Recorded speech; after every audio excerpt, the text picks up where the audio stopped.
Good morning friends, this is Kolluri Ramanjal advocate Movva. ఇప్పుడు నేను చెప్పబోయే టాపిక్ ఏంటంటే వీలునామాకు సంబంధించి ప్రొబేట్ అంటే ఏంటి? ప్రొబేట్ అనేది హిందూ సక్సెషన్ యాక్ట్లో సెక్షన్ 289 చెప్తుంది. వీలునామాకు సంబంధించి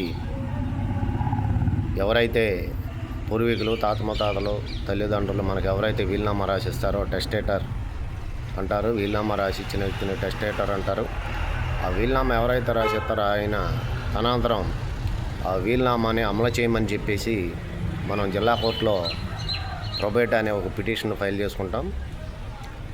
ప్రొబేట్ అంటే ఏంటంటే వీలునామా ఏదైతే ఉందో ఆ వీలునామాను అమలు చేయమని, ఏదైతే వీలునామా ఉందో ఆ వీలునామాను అమలు చేయమని హిందూ సక్సెషన్ యాక్ట్లో సెక్షన్ 289 ప్రకారం జిల్లా కోర్టులో ప్రొబేట్ పిటిషన్ ఫైల్ చేసుకుంటాం.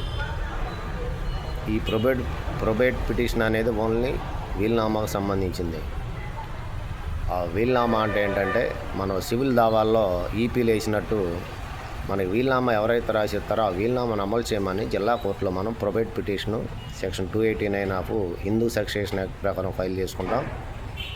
దీనికి సంబంధించిన పూర్తి డీటెయిల్స్, పూర్తి వీడియోలు, ఫుల్ వీడియో ప్రొబేట్కి సంబంధించి నేను సపరేట్గా మళ్ళీ వేరే వీడియో చేస్తాను ఫ్రెండ్స్. జస్ట్ ప్రొబేట్ అంటే తెలియపరచడానికి నేను ఈ వీడియో చేశాను. Please subscribe my channel. మరో వీడియోతో మళ్ళీ కలుస్తాను. Until then bye friends.